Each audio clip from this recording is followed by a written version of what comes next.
Students, मेरे previous lecture के बाद जो नर्स इक्वेशन थी वो लगभग खत्म होने को आया है। यहाँ पर मैं गिब्स एनर्जी और एप्लीकेशन ऑफ सेल पोटेंशियल के बारे में एक्सप्लेन करने जा रहा हूँ।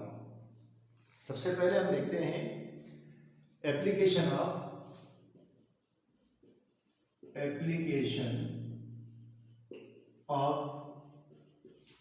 Cell potential. हम इसको नर्स इक्वेशन के सेंस में देखेंगे। इसमें कौन कौन सी एप्लीकेशन देखेंगे? सबसे पहले कैलकुलेशन ऑफ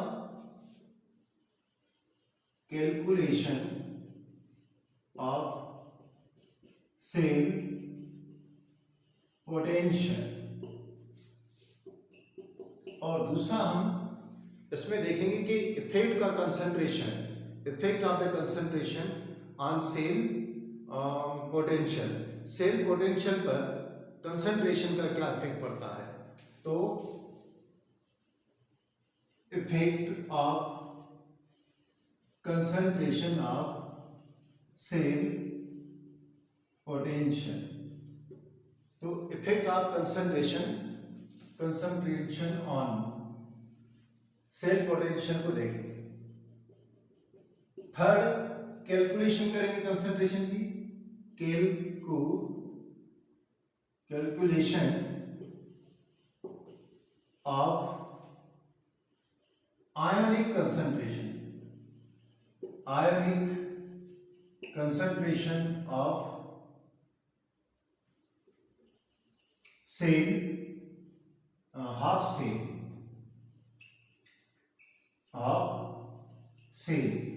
हाफ सेल का हम concentration calculation of ionic concentration of half cell देखेंगे।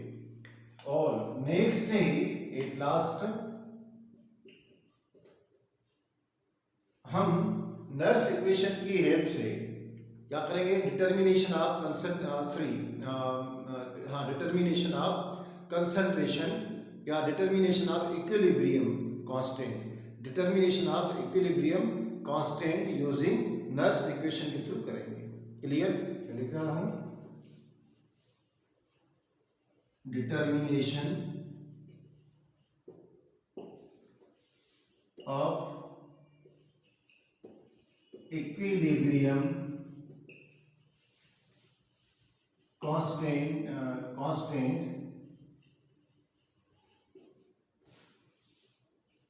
by Nernst equation। यह हम एप्लीकेशन ऑफ सेल पोटेंशियल से स्टडी करेंगे। दिखने में तो लगता है कि टॉपिक बहुत छोटा है, सिंपल है, किंतु जब अगर हमें नहीं आ रहा होगा तो हम उसको एक्सप्लेन नहीं कर पा रहे होंगे, इसलिए अपन को देखना है। हमें इनमें से फर्स्ट पॉइंट को यानी कि कैलकुलेशन ऑफ सेल पोटेंशियल को कर रहा हूं, बाकी को रब कर रहा हूं।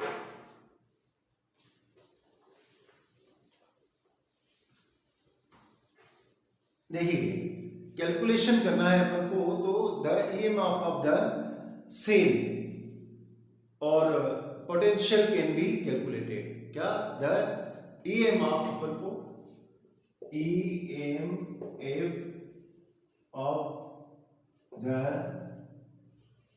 सेल का potential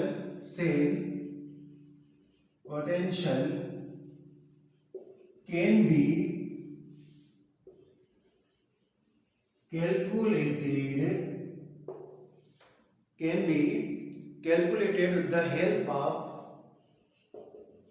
with the help of Nernst equation के थ्रू हम इसको कैलकुलेट कर सकते हैं। किसको? सेल पोटेंशियल को। आप कहेंगे सर कैसे? तो एक्चुअली भले मैं ये लिखवा रहा हूं पर आपको आता है। अगर आपने प्रीवियस वीडियो देखे हैं और स्टडी करी तो 100% आपको आता होगा। कैसे? ये अपन को मालूम है ना, बहुत अच्छी तरीके हम इस इक्वेशन में जान चुके होंगे। अगर प्रीवियस वीडियो अपन देख चुके हैं तो ये स्टैंडर्ड इलेक्ट्रोड पोटेंशियल किसी सेल के लिए माइनस अपन यहाँ पर नेचुरल लॉग ले लें या अपन 10 की बेस वाला लॉग ले लेते, चलो 10 की बेस वाला 2.303, ठीक है ना, अपॉन यहाँ पर फेराडे के लिए एन एफ जो भी होगा वो वाला, और लॉग, और सेल पोटेंशियल के लिए अपन यहाँ पर सपोज गैल्वेनिक सेल को यूज कर रहे हैं, तो मैं ये लिख देता हूँ यहाँ पर जिंक के लिए जिंक आयन AQ, और यहाँ पर कॉपर आयन AQ। तो इस तरीके से हम सेल पोटेंशियल को, यहाँ से देखिए सेल पोटेंशियल को हम डिटरमाइन कर सकते हैं। क्लियर? अब इसका क्या हो जाता है कि यह क्या यहाँ तक अपन को जैसे इनकी कंसर्ट, हालांकि इस इक्वेशन से अपन समझ सकते हैं कंसंट्रेशन जिंक की निकालनी है तो भी निकाल पाएंगे, कॉपर की निकालना चाहेंगे तो कॉपर की भी निकाल पाएंगे, फेराडे का कितना इलेक्ट्रिक चार्ज चाहिए वो भी इसमें से निकल सकता है, और ये इलेक्ट्रोडिस्ट्रीब्यूटर पोटेंशियल को भी निकाल सकते हैं। देखिए मेरी बात सुनिए, अगर ऐसा आ जाए right the application of cell potential, ये सेल पोटेंशियल है, इसकी एप्लीकेशन कौन कौन सी है आपको लर्न करने की जरूरत ही नहीं है अगर ये इक्वेशन आपको याद है। क्लियर? आप कहेंगे कि इस सेल पोटेंशियल की हेल्प से हम कैलकुलेशन कर सकते हैं, किसका, स्टैंडर्ड इलेक्ट्रोड पोटेंशियल निकाल सकते हैं, या हम इस सेल का EMF भी निकाल सकते हैं, डिटरमाइन कर सकते हैं। दूसरा, आप इसकी सहायता से आयनिक कंसंट्रेशन भी डिटरमाइन कर सकते हैं। और इतना जब अपन को मालूम है तो मैंने आपको इक्विलिब्रियम कांस्टेंट बता चुका हूं, वो भी यहां से निकाल सकते हैं। इक्विलिब्रियम कांस्टेंट क्या है, बस यहां पर आपको क्या लिखना है, कैसे लिखना है, तो इक्विलिब्रियम कांस्टेंट भी अपन डिटरमाइन कर सकते हैं, पर थ्योरेटिकल कैसे लिखेंगे तो ये आपको एक पॉइंट मैंने लिखी, अब सेकंड पॉइंट में यहां पर फिर से लिखने जा रहा हूं,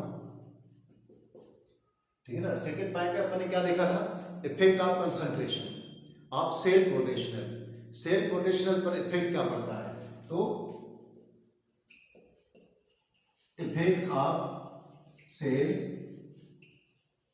potential, effect of concentration, effect of concentration on cell potential, cell potential. देखो इसके इफेक्ट का क्या इफेक्ट पड़ता है सेल पोटेंशियल पर, ध्यान से देखिए यहां पर क्या माइनस का साइन है, यह माइनस का साइन थोड़ी बातें उल्टी बताता है, और लॉग भी है। उल्टी मतलब कैसे, जैसे अगर ये प्लस का साइन होता तो यहां पर जो चेंज, यहां पर मैं ये बोलता कि जैसे यहां पर 100 है भाई, 100 और नीचे 5 है तो आपको वैल्यू ज्यादा मिलती, 50 मिलती। क्लियर? 50 मिलती। पर अगर इसके आगे माइनस होता तो ये तो उल्टी बात हो गई। इसका मतलब है कि नीचे जितनी वैल्यू कम होगी ऊपर हमें उतनी वैल्यू कैसी मिलेगी, ज्यादा मिलेगी, है ना। जैसे यहाँ नीचे की वैल्यू जितनी कम होगी, जैसे यहां पर सपोज 2 हो जाएगा तो क्या हो जाएगा, मैंने यहां पर थोड़ा गड़बड़ किया है, डिवाइड पहले फिर से कर देता हूं। सपोज यार 2 है, इसकी वैल्यू 2 है तो अपन 50 आएगा। क्लियर? अगर ये पॉजिटिव है, और अगर इसकी वैल्यू में बढ़ा देता हूं, 5 कर देता हूं, नीचे की वैल्यू बढ़ रही है तो ऊपर की वैल्यू कम होती जाएगी। कब? जब ये पॉजिटिव है, ये साइन पॉजिटिव है। बात मेरी आपको अच्छी तरीके समझ में आ रही होगी। अगर मैं इसको नेगेटिव कर दूं, नेगेटिव, तो इसकी वैल्यू भी नेगेटिव है। और अब इसमें देखो मैं यहां पर कह रहा हूं 100 और ये नेगेटिव है, और यहां पर 5, यहां पर 2 कर दे रहा हूं तो क्या आएगा, -50। तो क्या हो गया कि ये वैल्यू अगर जितनी कम हो रही है तो इसकी वैल्यू उतनी कम होती जा रही है। भाई -50 कम होगी ना, -50 कम होगी ना, किससे, -20 से। इसका मतलब है कि इसकी कंसंट्रेशन बढ़ रही है, तो ऊपर की कंसंट्रेशन कैसी हो रही है? नीचे की कंसंट्रेशन अगर बढ़ रही है तो ऊपर की कंसंट्रेशन उसके कंपेरिजन में कम है। नेगेटिव में वैल्यू आई, नेगेटिव में नीचे की वैल्यू अगर थोड़ी भी कम हो रही है तो उसकी ज्यादा और ज्यादा कम हो जा रही है। नेगेटिव का साइन का मतलब यह होगा। अगर पॉजिटिव होता तो मतलब है कि ये 20 आता, ये भी पॉजिटिव में आता, वैल्यू पॉजिटिव में आती है ना। अब इसको यूं देखिए, इस पॉइंट में अपन क्या बताएंगे कि अगर गैल्वेनिक के डेनियल सेल में क्या होता है, कंसंट्रेशन जिंक की बढ़ेगी। अगर कंसंट्रेशन जिंक की बढ़ेगी या यूं कहेंगे कंसंट्रेशन कॉपर की बढ़ जाती है, ठीक है ना, तो इफेक्ट क्या हुआ कि जिंक और कॉपर दोनों पर अगर सेल पोटेंशियल पर क्या इफेक्ट पड़ेगा? अगर इंक्रीज हो जाती है कंसंट्रेशन कॉपर की और जिंक की कंसंट्रेशन डिक्रीज हो जाती है तो इलेक्ट्रोड पोटेंशियल क्या हो जाएगा? बढ़ जाएगा। इलेक्ट्रोड पोटेंशियल बढ़ जाएगा। फिर से सुनो, कॉपर की कंसंट्रेशन बढ़ रही है और जिंक की कंसंट्रेशन कम हो रही है, तो नेगेटिव में वैल्यू उतनी कम आएगी, नेचुरली बात है। तो इलेक्ट्रोड पोटेंशियल की वैल्यू बढ़ जाएगी। मैं यही लिखने जा रहा हूं, ठीक है ना। तो क्या हो जाएगा इसका effect of the concentration of zinc, ऐसा लिखेंगे, zinc and copper ions on the cell potential of Daniell cell can be calculated by the help of equation this. पूरा लिखने जा रहा हूं मैं। मुझे शायद आप इस चाहे तो स्क्रीनशॉट ले लें, क्योंकि मैं पूरा लिख नहीं पाऊंगा, ऊपर जाऊंगा वापस लिखने के लिए, तो ऐसा कर देता है ना। तो यहां से लिखना चालू करता हूं कि effect of concentration of zinc ion and copper ion can be calculated with the help of with the help of equation को लिख देंगे, cell equation equals to E nought cell minus 2.03 NF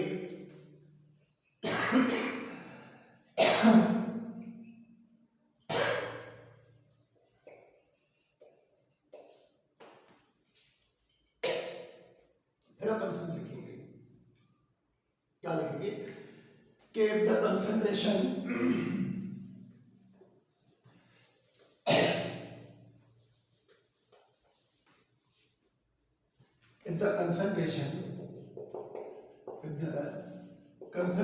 of copper ion increases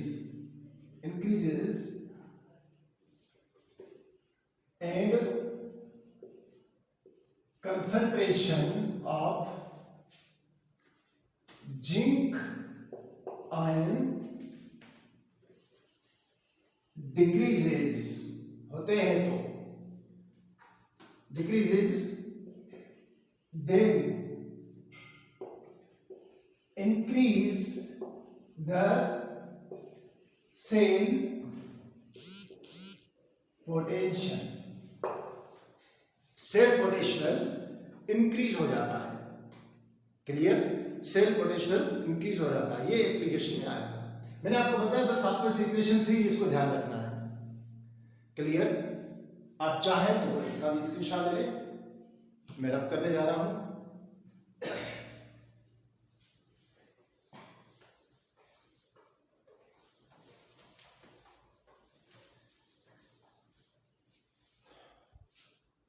next point है अपना calculation of ionic concentration of cell. Third point, calculation of ionic concentration of half cell. देखिए concentration ionic concentration half cell की निकाली जाती है, तो थोड़ा sentence तो यही है कि with the help of Nernst equation we can calculate the concentration of the half cell, यहाँ तक। पर एमसीक्यूज में हमारे लिए जो सबसे ज़्यादा इम्पोर्टेंट बात होती है उसको याद रखना है।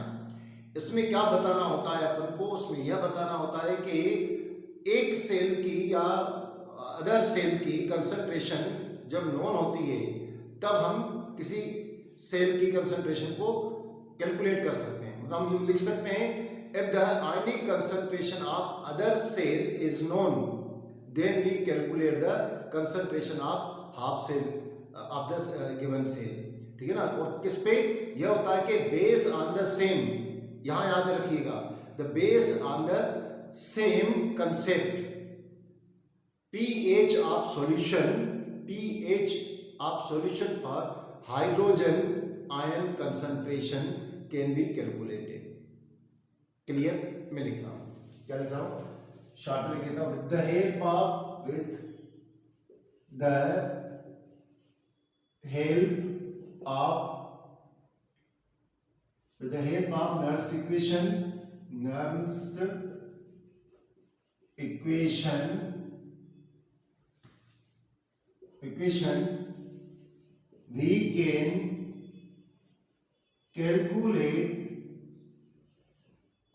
we can calculate ionic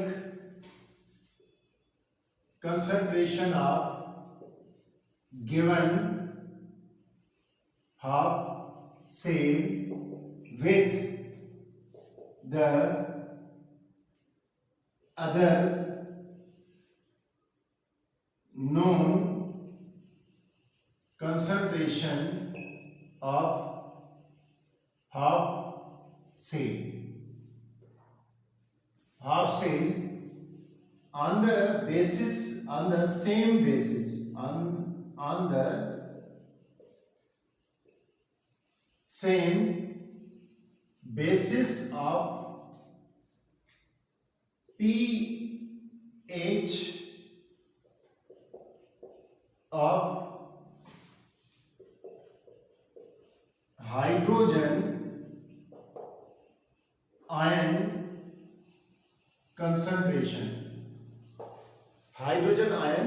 concentration can be calculated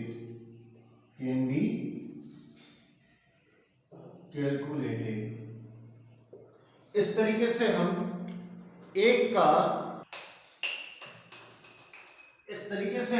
एक सेल का जब कंसंट्रेशन पता होता है हाफ सेल का, तो दूसरे सेल का हम निकाल सकते हैं। और ये तो हाइड्रोजन के स्टैंडर्ड हाइड्रोजन इलेक्ट्रोड के हेल्प से अपन इसको निकाल लेते हैं। आप इस पॉइंट को भी नोट कर लें और ध्यान से देखें, क्योंकि एमसीक्यूज के लिए हमारे लिए इंपॉर्टेंट होता है। मैं इसको रख करने जा रहा हूं। देखिए नेक्स्ट टॉपिक है कंसंट्रेशन की निकालने के लिए किसकी, determination of equilibrium constant. for a determination of equilibrium constant।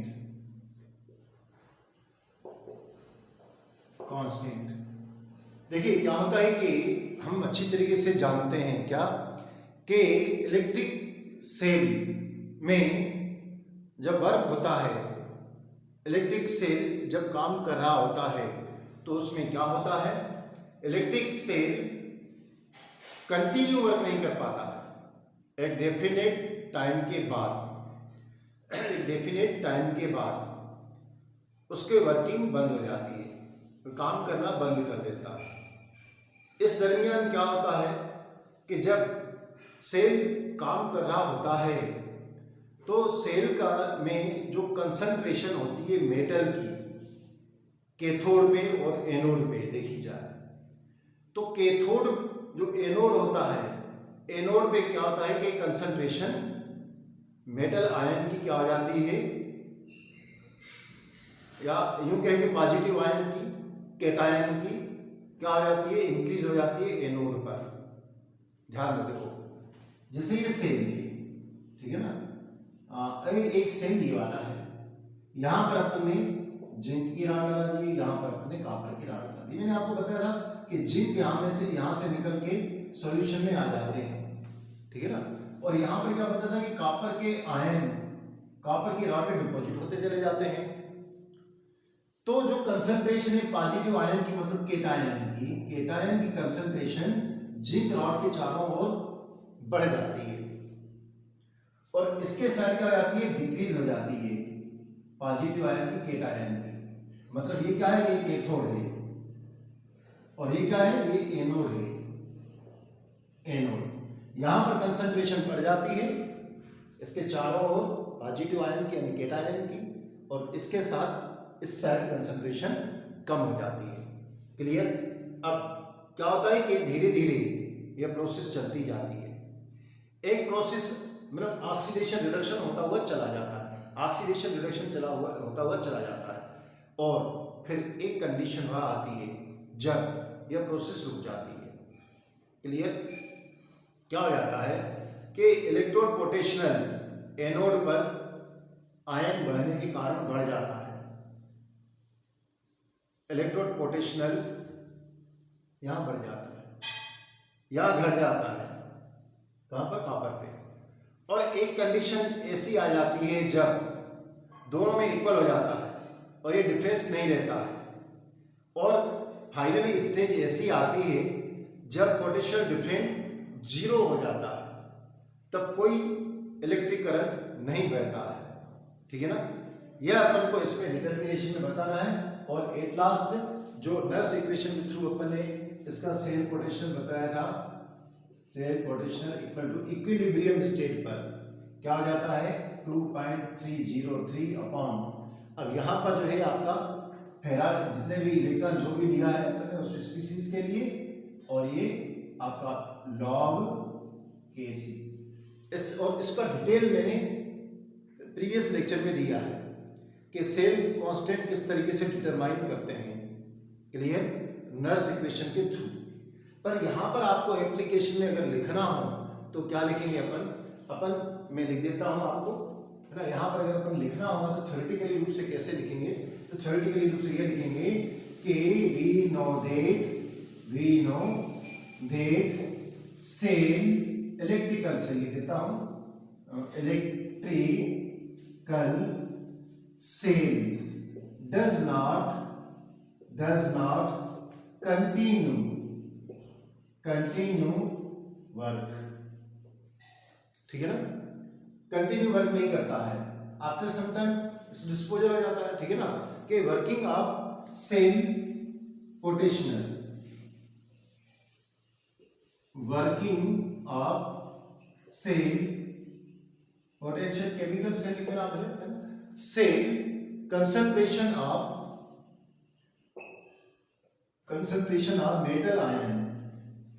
metal ions increases किसके, अराउंड नहीं, concentration of cation of metals,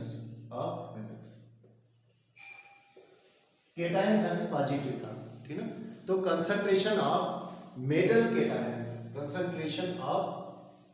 cation, metal cation कर देना चाहिए था, कंसंट्रेशन ऑफ मेटल केटायन, और केटायन करोगे तो भी चलेगा, cation increase around the anode while decreases around the cathode. Therefore क्या हो जाएगा, therefore potential electrode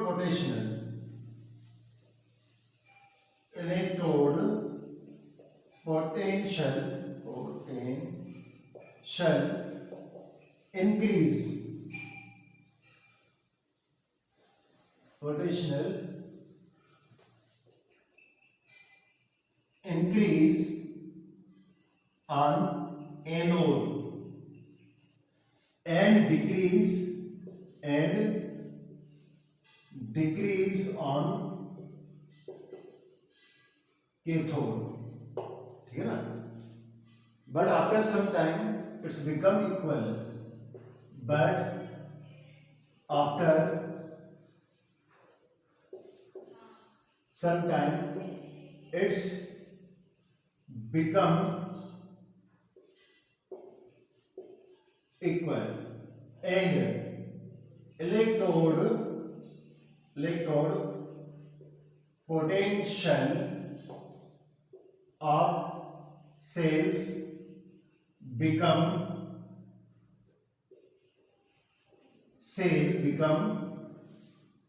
zero। इतना अपन को बताना है। इन जनरल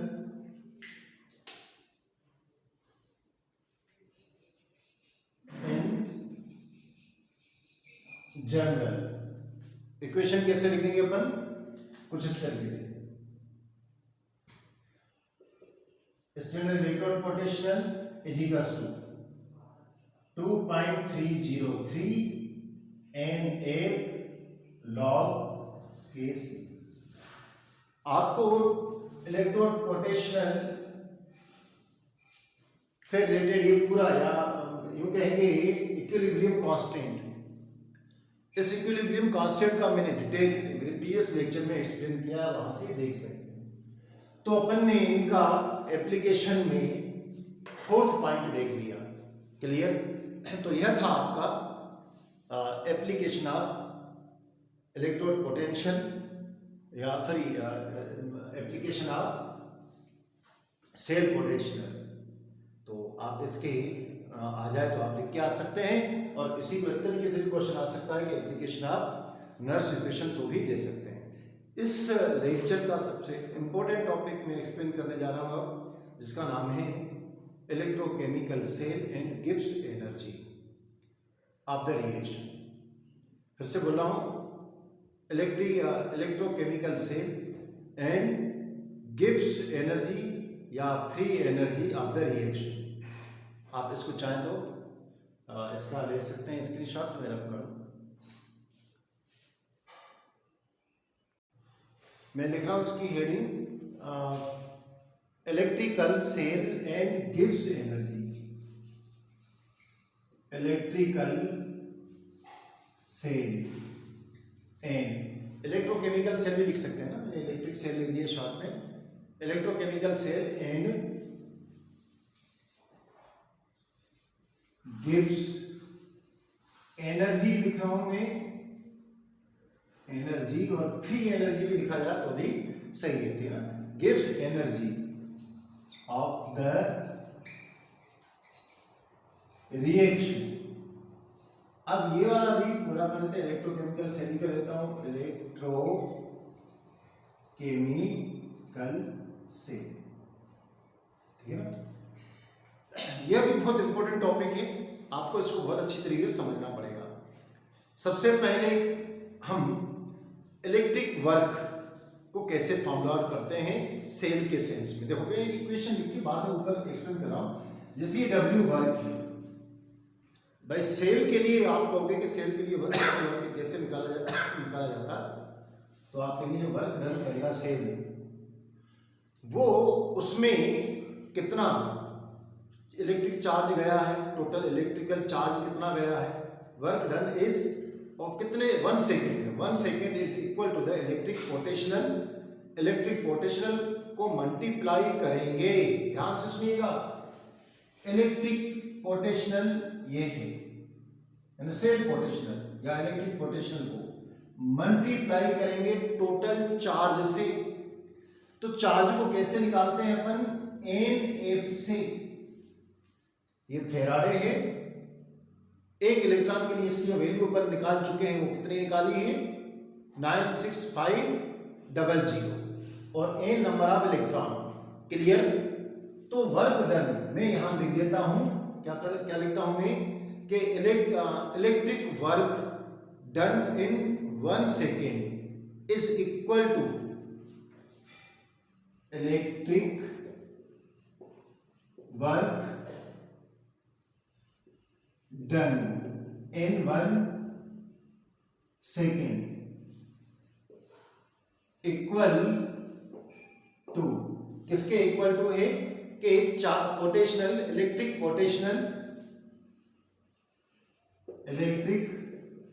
पोटेंशियल मल्टीप्लाई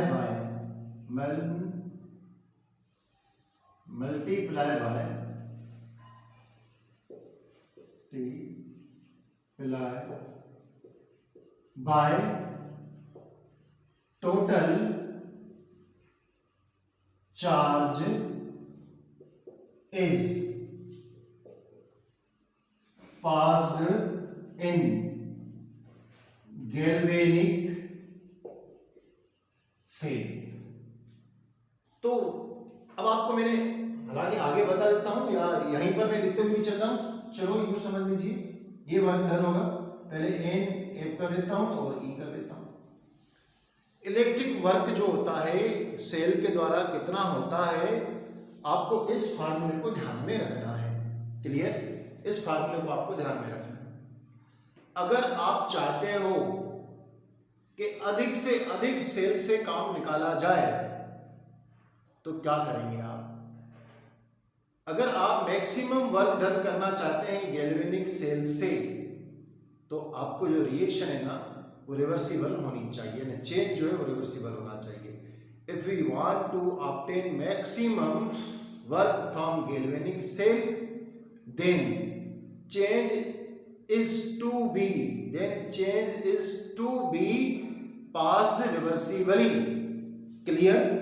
मैं फिर से बोल देता हूं, if we want to obtain maximum work from galvanic cell से हम ज्यादा से ज्यादा काम चाहते हैं, then cell change is galvanic cell को चेंज किया, गैल्वेनिक सेल चेंज करे, change to be passed reversibly.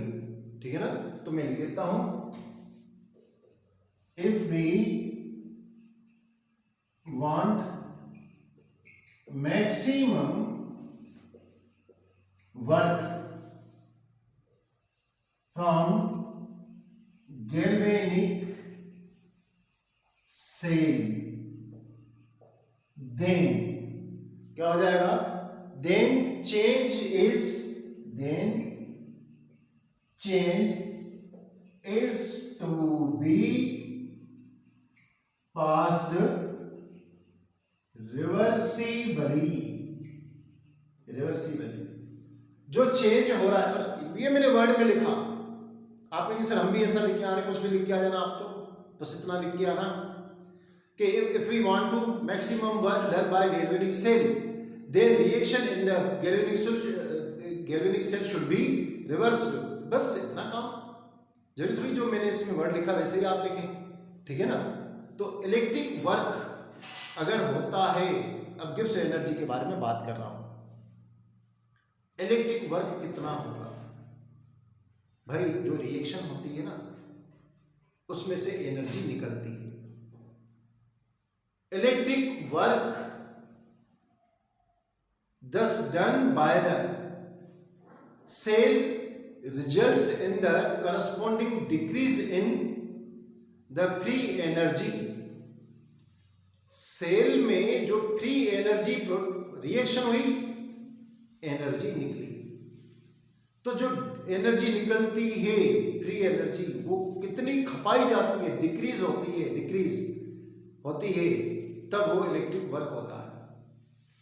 The electric work thus done by the cell result in the corresponding decrease in free energy। Clear? The work done by the cell cell results, क्या है results? Results in the corresponding decrease, results in the corresponding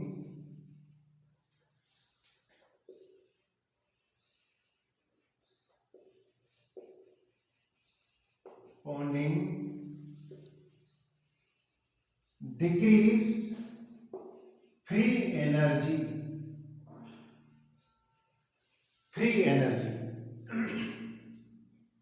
then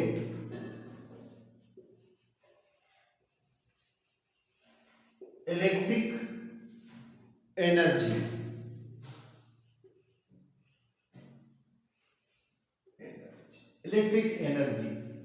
cell में से आएगा, ठीक है ना।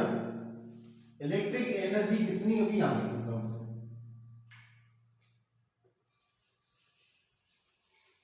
Electric energy इजिकल्स क्या होगी कि decrease in the free energy,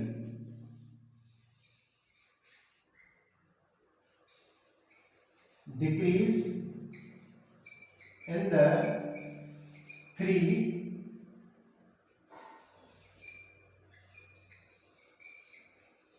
energy.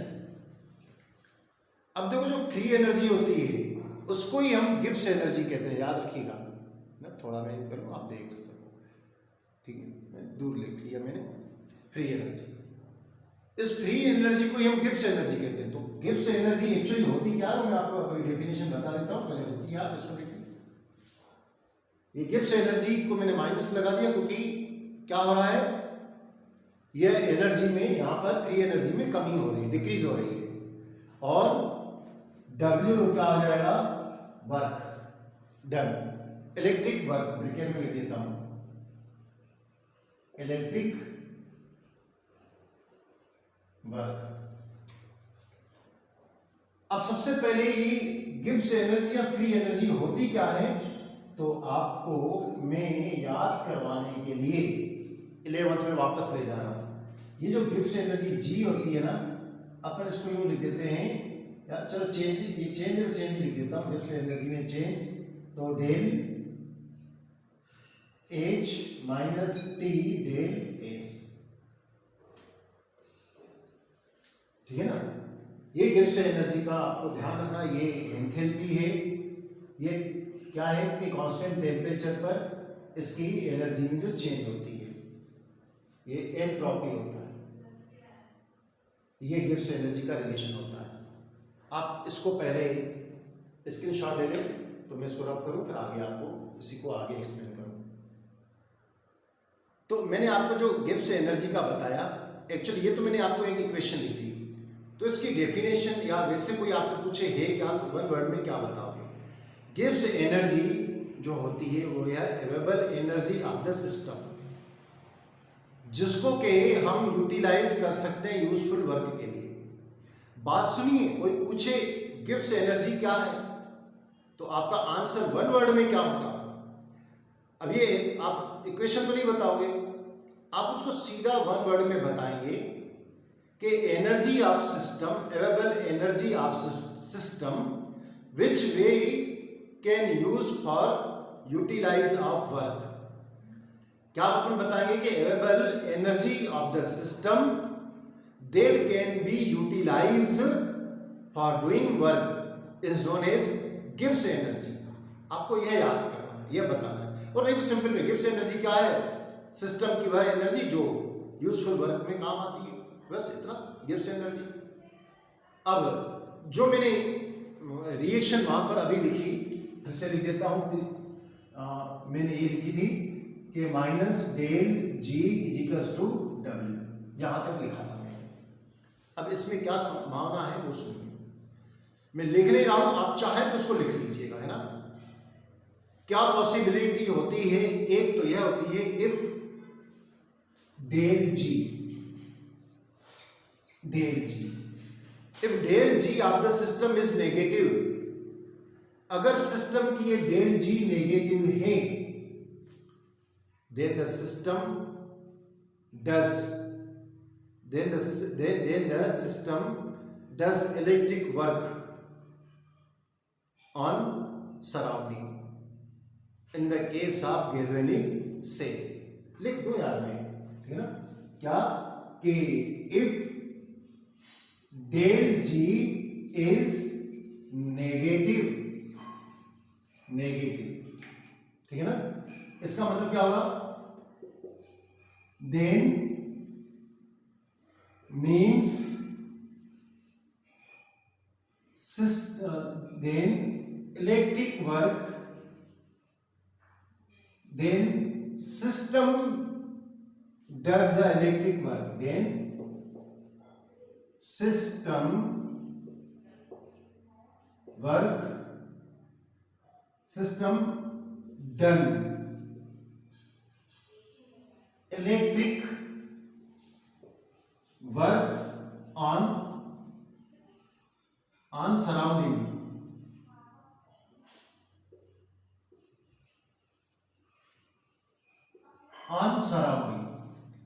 तब क्या होगा, सिस्टम क्या करेगा, सराउंडिंग, थोड़ी स्पेलिंग क्लियर हो जाए,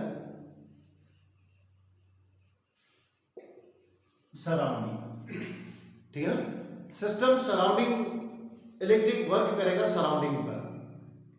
if the system is positive, if the del G is positive, second point, if del G is positive, अगर del G पॉजिटिव है, then the process should be possible के if the surrounding do electric work on the system in electrolysis।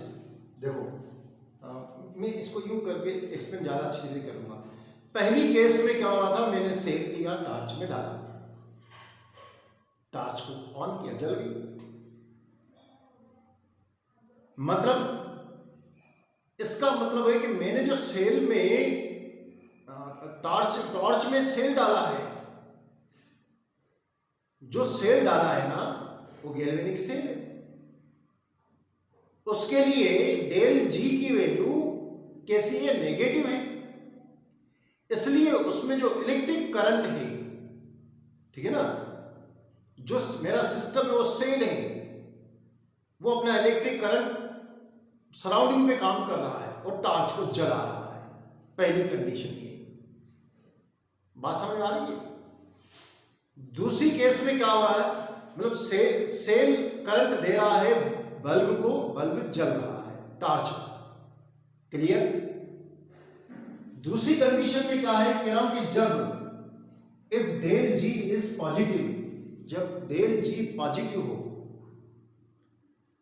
तो क्या हो जाएगा, the process would be possible, क्या, only if the surrounding do electric work, surrounding electric work करेगा on the system in electrolysis. मतलब दूसरा cell मैंने ऐसा लिया है, इलेक्ट्रोलाइसिस लिया, इसमें मैंने डाल दिया है, सपोज कोई इलेक्ट्रोलाइट कॉपर सल्फेट डाल दिया भैया मैंने, और एक रॉड इसमें ये डाली, एक रॉड ये डाली, और इसमें एक आयरन की डाल दी है रॉड को, और इसको नेगेटिव टर्मिनल से जोड़ दिया, और एक में ये कॉपर की डाल दी है, इसको पॉजिटिव से जोड़ दिया, और यहां पर मैंने सेल लगा दिया। तो मतलब क्या हुआ कि अब जो है इलेक्ट्रिक करंट, या यूं कहें कि अपन इलेक्ट्रिक करंट सेल को दिया जा रहा है, ठीक है ना, दिया जा रहा है, और सेल इलेक्ट्रोलाइसिस प्रोसेस को कर रहा है। इस सेल को, इलेक्ट्रोलाइटिक सेल को, यहां पर मैंने सेल बताया, बैटरी लगा देता हूं, इलेक्ट्रिक करंट, इलेक्ट्रिक सोर्स, कुछ भी बोल सकता हूं। तो दूसरी कंडीशन में क्या हो रहा है कि ये इलेक्ट्रोलाइटिक सेल है, ये इलेक्ट्रिसिटी सराउंडिंग से ले रहा है, ये सराउंडिंग से इलेक्ट्रिसिटी ले रहा है, ठीक है ना, इलेक्ट्रिसिटी ले रहा है।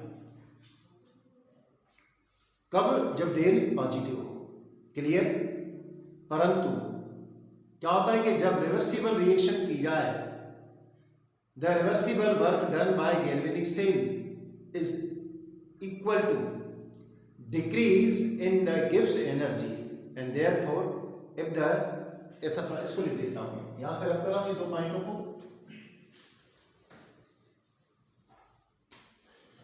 क्या? The reversible work done by galvanic cell, the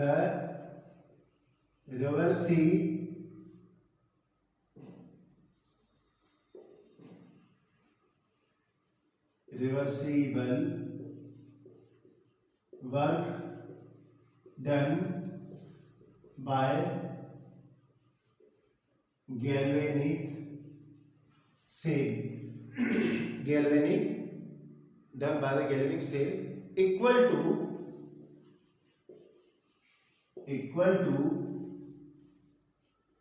decreases Gibbs energy या फ्री एनर्जी, डेल जी कर लेता हूं, ठीक है ना, free energy and therefore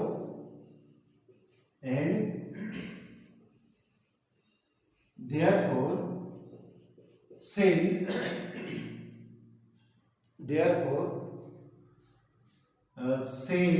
E electromotive or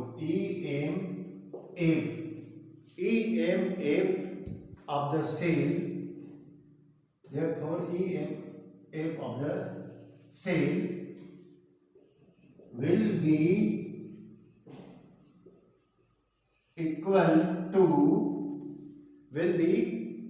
equal to E and EMF of cell, E कर देता हूं, EMF of cell, therefore EMF of the cell E क्या हो जाएगा,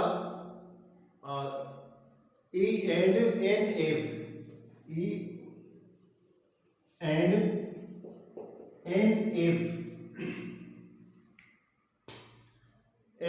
is the amount of change, NF is the amount of change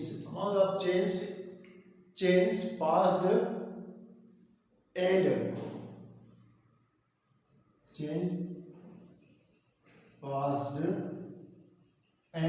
del G कैसा आ जाएगा, del G is the Gibbs energy of the reaction and del G the Gibbs energy of reaction will be क्या हो जाएगी, कह रहा है कि EM of cell E हो, रिवर्सिबल रिएक्शन हो रही हो, और NF अमाउंट ऑफ चार्ज जो चेंज हो रहा हो, पास किया जा रहा हो, और गिब्स एनर्जी डेल जी गिब्स एनर्जी हो, तब डेल जी इक्वल्स टू हो जाएगा NF E के। इसी को ही अपन गिब्स एनर्जी कहते हैं for the Gibbs energy for the galvanic cell, Gibbs energy for the galvanic cell कहते हैं। क्लियर? अब एक बात अपन को ध्यान रखना है, ये जो गिब्स एनर्जी ऑफ सेल, अगर हम किसी स्टैंडर्ड पोटेंशियल के लिए बात करते तो हम इसमें नोट लगा देते NF, और ये सेल के लिए भी नोट लगा देते। क्लियर? कब ये रिवर्सिबल रिएक्शन के लिए होती है। दूसरा, इसमें जो ये N होता है वो नंबर ऑफ इलेक्ट्रॉन के लिए होता है।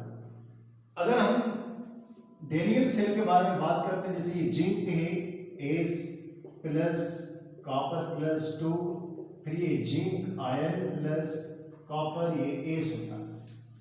इसके लिए इसकी वैल्यू क्या होती है, 2 होती है। तो del G equals to 2F और E नॉट सेल, अगर इसको नोट कराया।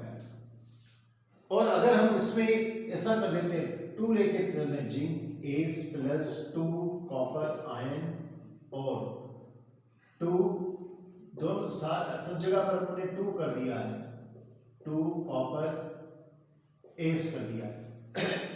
ऐसी कंडीशन में आपका डेल जी के लिए 4 हो जाएगा, 4 8 ई नॉट सेव हो जाएगा। क्लियर? तो इस तरीके से इसमें दो बातों को बस सुन लीजिए। ये आपका गिब्स एनर्जी के लिए है, चालू यहीं से होता है, मेन यहाँ से आप याद रखिएगा। If the reaction reversible work done by galvanic cell equal to the electrical change decrease the Gibbs energy में जो डिक्रीज होती है फ्री एनर्जी के इक्वल होता है। इसमें दो बातें अपन को ध्यान रखनी है। सबसे बड़ी इसमें जो आपको ई और डेल जी दिखाई दे रहा है, तो जो इलेक्ट्रिक पोटेंशियल की energy intensive property of the properties does not depend upon the amount of substance. इसमें जो रहती है ई क्या है? इंटेंसिव प्रॉपर्टी है, किसी सेल की इंटेंसिव प्रॉपर्टी है। तो जो ई है इंटेंसिव प्रॉपर्टी, और डेल जी कौन सी है? ये एक्सटेंसिव प्रॉपर्टी है। ये आपको ध्यान रखना है, ठीक है ना? क्या ध्यान रखना है अपन को कि ई इंटेंसिव प्रॉपर्टी सेल ई का और डेल जी एक्सटेंसिव प्रॉपर्टी है। इंटेंसिव प्रॉपर्टी क्या होती है? जो कि does not depend upon the amount of substance but depend the nature of the substance. मतलब ई जो है वो नेचर ऑफ सब्सटेंस के ऊपर डिपेंड करती है।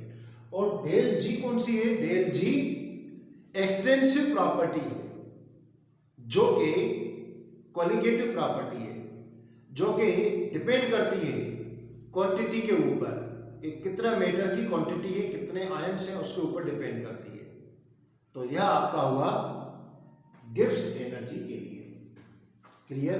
एक लास्ट में गिब्स एनर्जी इक्विलिब्रियम कांस्टेंट, या यूं कहेंगे electrode potential cell and Gibbs energy. इसके लिए एक मैं शॉर्ट में वापस बोल देता हूँ, आपको एक वन वर्ड में समझ में आ जाए।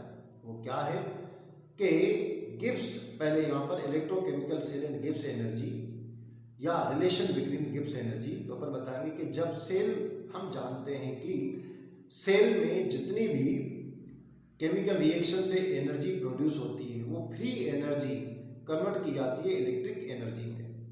अगर रिएक्शन को दो तरीके से होता है, एक सेल सराउंडिंग पे वर्क करता है, सिस्टम सराउंडिंग पे वर्क करता है, और दूसरे में सराउंडिंग सिस्टम पे वर्क करती है। तो जब हम सेल रिएक्शन चल रही होती है फॉरवर्ड डायरेक्शन में, तब क्या होता है कि जो सेल है वो सराउंडिंग पे वर्क कर रहा होता है और अपनी इलेक्ट्रिक एनर्जी सराउंडिंग को दे रहा होता है और वर्क कर रहा होता है। किंतु जब आप रिवर्स कर रहे होते हैं तो सराउंडिंग इलेक्ट्रिक वर्क करता है किसके ऊपर? सेल के ऊपर। अब इसमें क्या होता है कि जो गिब्स एनर्जी कौन सी होती है? गिब्स एनर्जी एक प्रकार से सिस्टम की वह एनर्जी होती है जो यूजफुल वर्क करने के लिए अवेलेबल रहती है। तो हम क्या करते हैं कि एक्स्ट्रा बाहर से जब एनर्जी दे रहे होते हैं तो फ्री एनर्जी क्या हो जाती है? सेल की फ्री एनर्जी जो है वो डिक्रीज होती हुई चली जाती है और से रिवर्स रिएक्शन होती हुई चली जाती है। तो यह था आज का लेक्चर। नेक्स्ट टॉपिक को नेक्स्ट वीडियो में। Thank you, have a nice day.